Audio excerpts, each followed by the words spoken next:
a service of CNC Worldwide.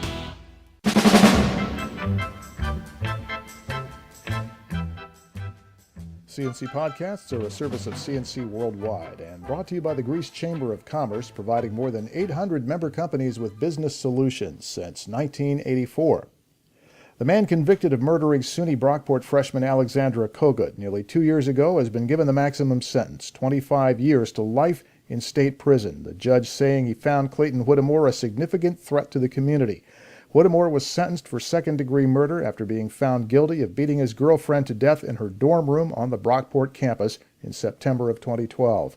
Whittemore's defense again asked for leniency in light of Whittemore's long history of child abuse at his father's hands. Kogut's mother, Becky, spoke out against Whittemore's family and father during a pre-sentence statement to the court, calling them pure evil. She said Whittemore's father shaped his son to become a murderer. New York State is giving Canandaigua's North Shore project a boost with $3 million of economic development funding. Governor Andrew Cuomo and Lieutenant Governor Bob Duffy were both in Canandaigua, announcing support for the 21-acre, $120 million project on Canandaigua Lake. It's a mixed-use residential, commercial, shopping, and restaurant complex on the lake shore across from Kershaw Park. It's expected to bring a surge to the Finger Lakes economy. Boosters say it will create 175 permanent and 400 temporary construction jobs. Many New York voters think Governor Andrew Cuomo's staff acted inappropriately when they contacted members of the Anti-Corruption Moreland Commission, but a new Marist poll shows they also don't think it's much of a campaign issue. The governor's image has collected some tarnish but hasn't taken much of a dent from the controversy. Governor Cuomo continues to hold a wide lead over Republican Rob Astorino. He has the support of 7 out of 10 Democrats. A majority of independents still back the governor, and his approval rating is down only slightly. The Rochester Rotary Club got a briefing Tuesday from developer Larry Glazer of Buckingham Properties on his 5-year plan for the Midtown site.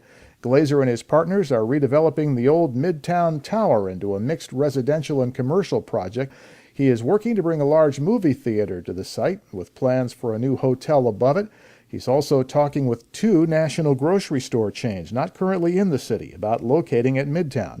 Glazer says all that depends on the success of the tower as a residential development. He says those companies want to see they have a ready-made market close at hand.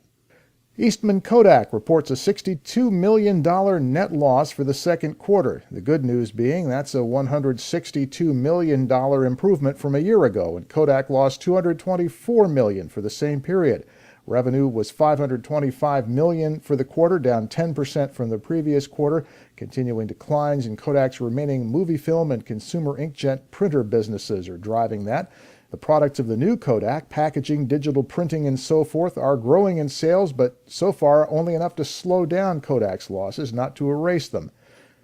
Greece Athena High School has a new boys varsity soccer coach. Interim coach Mike Butler is expected to be named the permanent replacement for Bill Huber at a board meeting later this month. Huber was removed after 12 years as head coach in a pair of controversial votes last month by the Greece Central School District Board of Education. Butler is a phys ed teacher at Athena Middle School. He has coached girls basketball and soccer, including a pair of Section 5 titles for girls soccer teams in 2004 and 2006. A man who chased down a bicycle thief is recovering after having his skull cracked open with an axe in Rochester. Police say 28-year-old carpenter Earl Burley noticed 3 other men walk past his house on Portland Avenue. One of them grabbed his niece's bike from the front yard and rode off on it. Burley gave chase, caught up with the thief, but the thief cracked him with the axe, fracturing his skull and sending him to Strong Memorial Hospital. Police have arrested Caleb Watson on a first-degree assault charge. Burley is recovering after surgery, and he did bring the bike home before he went to the hospital. A Rochester mother is charged with child endangerment after her 3-year-old son was found on someone else's porch in his PJs. Police say 23-year-old Jeannie Lowe was charged because the child was missing from home for hours before she called 911. A neighbor found the boy on her front porch on Wilder Street and called police. The child's been put into custody of Child Protective Services. And a Rochester woman's in stable condition at Strong Memorial after being stabbed multiple times on Emerson Street. Police say the 46-year-old woman was stabbed at 33 Emerson near the corner of Fulton Avenue, stabbed numerous times in the upper torso. Police have the incident under investigation. No suspects so far in custody. Your next CNC podcast is whenever you click on one of these pages and catch one. We post text updates during the day as necessary. I'm Bud Lowell, CNC News.